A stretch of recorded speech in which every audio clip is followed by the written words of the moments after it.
Hello friends, आज का question देखते हैं। Molecular shape of SF4, CF4 and XCF4 are. तो हमें बताना है कि ये सेम है, डिफरेंट है, किसमें कितने लोन पेयर हैं। तो देखते हैं सबसे पहले SF4 का स्ट्रक्चर यदि देखा जाए तो यहाँ पे सल्फर के 6 वैलेंस इलेक्ट्रॉन होंगे और फ्लोरीन की वैलेंसी होती है 1/4, तो यानी कि हमारे पास 4 बॉन्ड पेयर होंगे। 4 बॉन्ड पेयर के अलावा यहाँ पे सल्फर पे 2 इलेक्ट्रॉन बच जाएंगे, तो एक लोन पेयर होगा। तो एक लोन पेयर और 4 बॉन्ड पेयर। तो इस तरीके से 5 के लिए हम स्ट्रक्चर जो होता है वो ट्राइगोनल बाइपिरामिडल से डिराइव होता है। तो इस तरीके से ये डिराइव होगा। यहाँ पे एक लोन पेयर और 4 बॉन्ड पेयर। ये हो गया SF4 का स्ट्रक्चर और ये होगा C100। तो नेक्स्ट देखते हैं CF4। CF4 में यदि हम देखते हैं तो कार्बन के कितने होंगे, 4 वैलेंस इलेक्ट्रॉन और फ्लोरीन की वैलेंसी होती है 1/4, यानी कि ये चारों के चारों बॉन्ड पेयर के फॉर्म में रहेंगे, एक भी लोन पेयर नहीं रहेगा। तो 4 के लिए हमारा क्या होता है, टेट्राहेड्रल शेप होता है। ये इस तरीके का शेप होगा CF4 का। तो यहाँ हम देख सकते हैं ये क्या हुआ, टेट्राहेड्रल शेप का हुआ विथ 0 लोन पेयर। नेक्स्ट देखते हैं, नेक्स्ट हमारा दिया गया है XCF4। तो XCF4 का यदि हम देखें तो जेनॉन के जो वैलेंस इलेक्ट्रॉन वो होते हैं 8 और फ्लोरीन की वैलेंसी है 1, तो 1/4 यानी कि 4 हमारे बॉन्ड पेयर हो जाएंगे। तो लोन पेयर हमारे 8 में से 4 यूज हो गए, तो 2 लोन पेयर के फॉर्म में 4 इलेक्ट्रॉन रहेंगे। तो XCF4 के लिए हमें 6 यानी कि ऑक्टाहेड्रल स्ट्रक्चर का यूज करना पड़ेगा। तो ये XC और ये इस तरीके से ऑक्टाहेड्रल स्ट्रक्चर F यहाँ हमारे 4 हो जाएंगे। तो इसका शेप देखा जाए तो ये क्या होगा, ये स्क्वायर प्लेनर शेप हो गया। यदि इस तरीके से देखा जाए तो ये क्या हो गया, स्क्वायर प्लेनर शेप। ये हो गया स्क्वायर प्लेनर। तो यहाँ हम देख रहे हैं कि तीनों के शेप्स क्या हैं, डिफरेंट हैं। और हमारा SF4 में एक लोन पेयर है, SF4 में एक लोन पेयर, CF4 में 0 लोन पेयर और XCF4 में 2 लोन पेयर। यहाँ पे देख सकते हैं कि XCF4 में क्या था, 2 लोन पेयर था। तो देखते हैं कौन सा ऑप्शन करेक्ट है। यहाँ पे सेम तो होगा नहीं, डिफरेंट होगा, different with 1, 0 and 2 lone pairs respectively, different with 1, 0 and 2 lone pair respectively. तो ये हमारा ऑप्शन 3 करेक्ट ऑप्शन होगा। Thank you.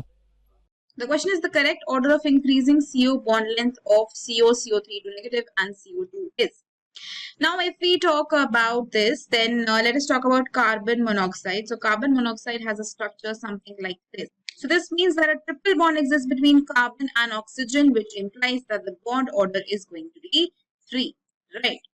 Now, talking about CO3 to negative, which is the carbonate ion. Now, resonating structures will be possible here, right? You will have C double bond O, O negative, right? Now, the resonance will happen here, right? This is how you're going to get the first resonating structure, which will be C double bond O, O negative, right? Then what can you do? Then we can move this bond, right? Something like this. So we will be getting C O negative double bond O, O negative, right? So we have 3 resonating structures here. So to find out the bond order for such structures, how are you going to calculate the bond order? You are going to calculate it as the total number of bonds between the 2 atoms in all the resonating structure, right? In the 2 atoms in which you are going to calculate the bond order, right? In all the resonating structures divided by the total number of resonating structures, right? So the total number of resonating structures are 3, right? And what are the total number of bonds in all these resonating structures between C and O? So let us consider any one CO bond. So this has 2 bonds, right? Plus 1, 3, plus 1, 4. So total 4 CO bonds exist in all the resonating structures, right? you don't need to calculate all the bonds because we are already doing the resonating structures. You can also take any one carbonate and calculate the total number of bonds. That is also going to be 4, right? Or else you can consider the 3 resonating structures and take one CO bond as a reference and calculate the total CO bonds present there. So total 4 are present and resonating structure, total number of resonating structures are 3. So it comes out to be around 1.3, right? The bond order comes out to be 1.3. Now talking about carbon dioxide.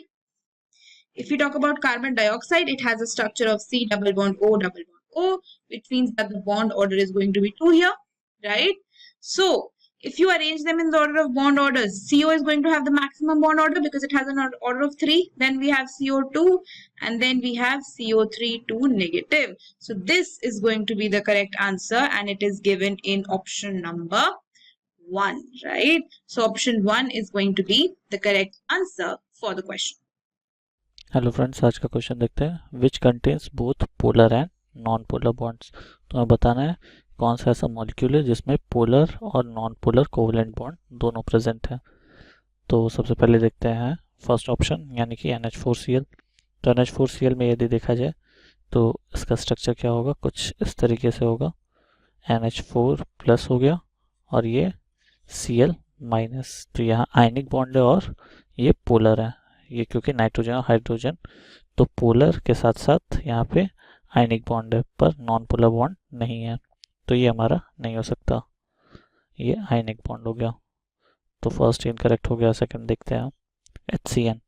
तो H single bond C triple bond N, ये हो गया HCN का structure. तो यहाँ पे दोनों क्या है, ये पोलर बॉन्ड से, क्योंकि कार्बन हाइड्रोजन बॉन्ड भी पोलर होगा और कार्बन नाइट्रोजन बॉन्ड भी पोलर होगा क्योंकि इलेक्ट्रोनेगेटिविटी डिफरेंस दोनों में है. तो ये पोलर बॉन्ड्स होगा, तो ये भी नहीं हो सकते हैं.